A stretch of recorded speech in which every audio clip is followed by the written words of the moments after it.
Hi everyone, welcome to Forbes Flash. Thanks for joining, let's get started. And stick around, because later we'll have Forbes' Mark Coatney discussing our latest cover star, Fred Luddy.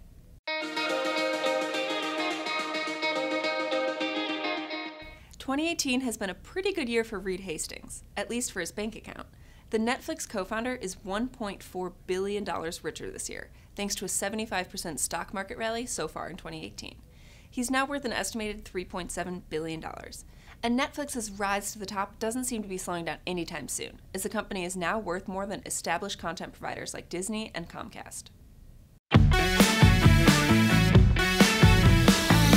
Here's a few stories you might have missed this past week. In entertainment news, it was hard to miss the swift downfall of the Roseanne reboot. The show was canceled Tuesday by ABC after its star sent out a racist tweet about Valerie Jarrett, a former Barack Obama advisor. Bringing back Roseanne had been a hit for the network. The show tied with NBC's Sunday Night Football for first place in terms of total viewers this season. Still, high ratings weren't enough to save the show from its controversial star. BTS became the first K-pop group to hit #1 on the Billboard 200 this week, with their debut album, Love Yourself, Tear. The band has proven themselves to be an unlikely force in the largest music market in the world, and with their iconic social media fandom, don't appear to be slowing down anytime soon.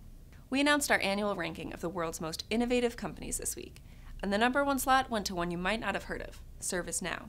We'll dive deeper into the story behind the business later, but for now, their move to the top slot pushed former #1 company Salesforce into 3rd place. Workday landed in 2nd place, and Tesla and Amazon rounded out the top 5. When you think of Ben & Jerry's, you probably don't think blockchain, until now. The ice cream company's London shop is now offsetting the carbon footprint of every scoop sold. It's the first real-world example of trading carbon credits, powered by blockchain. Next up is an app that helps consumers track the carbon offsets they're buying, from Ben & Jerry's, but also other stores in the future. The goal is to spark interest in social environmental impact to help consumers choose companies that are positively engaged. According to a leak, it seems like Apple is making a low-cost version of the iPhone X for release later this year. The phone will have an LCD display and an aluminum chassis to lower costs, and will also have a glass back for wireless charging. Of course, this is all rumored until Apple confirms, but it's fingers crossed for those who say a price drop of hundreds of dollars for new iPhones is long overdue. Joining us now is Forbes' Mark Coatney to talk about the world's most innovative company, ServiceNow.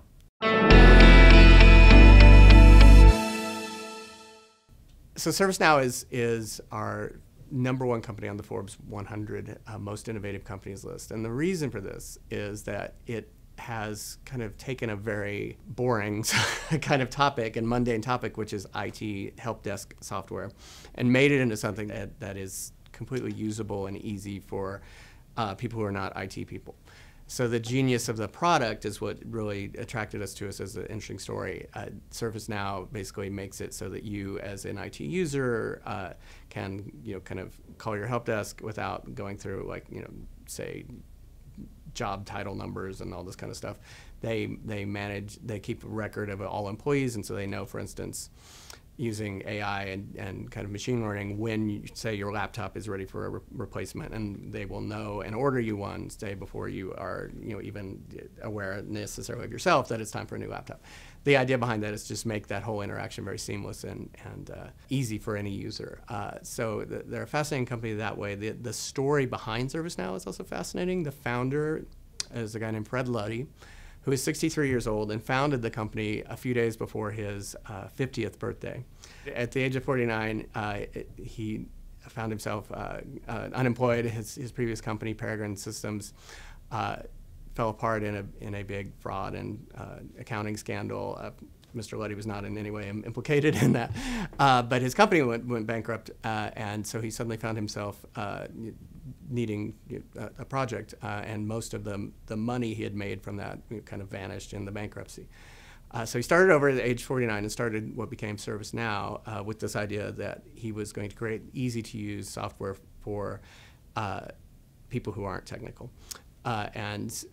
It was a slow growth. As he said, the first year it was basically him and his brother, and they went to market with what they thought was a very nice product, and everybody in the marketplace kind of went, and it didn't really do anything for them.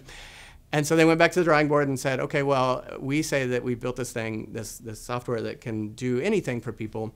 And like, for instance, we could, you could revolutionize your IT help desk. So if we really think this will do that, let's build the software that revolutionizes your IT help desk. And so they went back to the marketplace with something, and this time the market said, oh, that's very cool. So the next inflection point for ServiceNow came in 2010 when they were approached with an offer to sell the company. This one was a particularly attractive offer from VMware that was going to pay them $2.5 billion, which was, by anybody's standard, a lot of money. It would have made everybody very, secure and everything like that.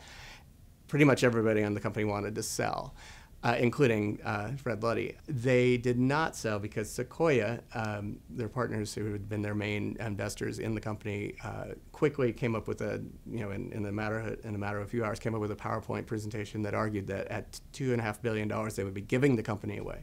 And they felt that it was at least a $10 billion company. As the Sequoia people tell it, they were not very popular at the company for a few months afterwards because everybody's like, why didn't we sell? That was such a good deal. Sequoia's vision turned out to be right. So ServiceNow IPO'd in 2012 as a $2 billion company, and in the last 6 years they've gone from $2 billion to $30 billion today. So ServiceNow is atop our most innovative list because the marketplace is giving it a large premium over revenues based on the notion that they have a lot of room to grow, that they're in an area with kind of cloud-based software services, which typically are kind of winner-take-all markets. I mean, as someone said, like you can't name the number 2 to Salesforce, and it's a similar idea that they're in a field and they've kind of become the dominant player in a field because they do a very unique kind of thing, and there's a feeling that they can take that innovation and apply it to a wide variety of other things, including HR. A lot of the back office stuff that is traditionally kind of a pain point for a lot of companies, that they can kind of standardize and make that experience really good for people. Fred Luddy became a billionaire just this year. He was great. He was very approachable, the most down-to-earth kind of CEO you'll ever meet. He's, in my experience, the only CEO I've ever interviewed who thanked me after the interview, which was great. He tells the story about what really got him into software, for people, is that when he first started out, he was working at a company called American Standard, which makes, doors and various, kind of hardware parts in Indiana, and he noticed that one of the kind of secretaries there was spending all her time typing up the same form over and over again for door parts. And so he created a very basic computer program that did all the kind of repetitive task of typing up that same form over and over for her. And she said she was just so happy and grateful that he'd made her life really tangibly better. And he felt that was really such a meaningful thing as a software developer to be able to do to people. And so he's still very interested in doing that. And I think that's the thing that has guided his company and made it very successful.